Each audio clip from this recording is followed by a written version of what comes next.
Et là... Alors, cher monsieur, vous volez mes roses.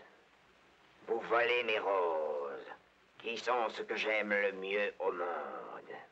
Il était une fois La Belle et la Bête, une jeune fille livrée par son père à une bête qui se transforme en prince charmant. Bien avant de devenir un classique de Jean Cocteau, un dessin animé de Walt Disney, une comédie musicale ou encore une série américaine à l'esthétique douteuse. Oh, c'est fou, Vincent! La Belle et la Bête, c'est un conte popularisé par Jeanne-Marie le Prince de Beaumont en 1757. Ce conte inspire le cinéaste Jean Cocteau qui y voit un condensé de son œuvre. Rencontre avec Philippe Azoury, le co-auteur de Cocteau et le cinéma des ordres. Potentiellement, il y a chez Cocteau de toute façon un amour du conte qui est presque théorique. Je veux dire, dans la mesure où pour lui, l'important n'est même pas de comprendre, il l'a dit plusieurs fois, c'est de croire. Et croire, c'est il était une fois, c'est-à-dire d'accepter, de se laisser prendre par la main, de se laisser embarquer. Cocteau réalise donc La Belle et la Bête en 1946. Son film à la fois moderne et imparfait révolutionne le cinéma classique des années 40. Cocteau a toujours revendiqué la faute d'orthographe, l'imperfection, l'amateurisme. Tatou, La Belle et la Bête, première fois. Coupé. C'est ce qui fait que le film est tout sauf aujourd'hui écrasant, autoritaire, ce qui serait dégueulasse, vraiment.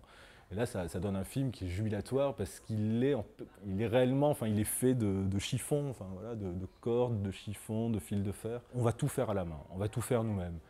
Et donc il y a énormément de scènes, par exemple, de faire jouer le mouvement à l'endroit, mais dans une bobine qui est diffusée à l'envers pour que tout ça crée un mouvement étrange.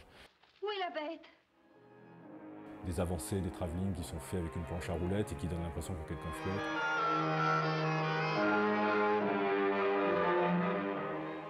Même les bras qui servent de candélabres, c'est des choses qui sont en fait très très simples. Henri Alcan est un très grand chef opérateur, ça a été un bras de fer au début avec Alcan d'accepter le noir. Qu'il n'y ait que dans les scènes du château, quasiment que des endroits qui sont à peine éclairés et que le reste soit abyssal de noir. Et à l'été 45, lorsque le film se tourne, c'est inimaginable dans le cinéma français. Et les gens qui ont finalement compris ça et qui ont compris la modernité de ça, ce sera plus tard, la nouvelle vague. La nouvelle vague va comprendre très bien qu'on peut se servir du style documentaire, c'est-à-dire de ne pas absolument pas du tout éclairer tout le plateau, laisser des zones d'ombre très très fortes, des contrastes très très forts pour arriver à des choses. Godard l'a fait, Truffaut l'a fait, Rivette et Romer l'ont fait, Chabrol aussi. Et beaucoup plus tard, je pense que vraiment Wenders, lorsqu'il fait appel à Henri Alcan pour Les Ailes du désir, s'en sert pour ça. L'histoire de La Belle et la Bête ne s'est pas contentée de dynamiter le cinéma français. On le sait moins, mais dès le 19e siècle, le conte de Madame le Prince de Beaumont est adapté sur les scènes de théâtre anglais. On retrouve déjà en 1841 à Londres La Belle et la Bête, qui devient un sujet de ces grandes pantomimes musicales très populaires à Noël, du théâtre londonien. Un siècle plus tard, Disney flaire le succès et produit le dessin animé en 1994. Howard Ashman s'occupe des paroles, Alan Menken de la musique. C'est un succès phénoménal. Le succès de Beauty and the Beast est absolument inégalé, à preuve que c'est le premier dessin animé à être nommé aux Oscars dans la catégorie du meilleur film.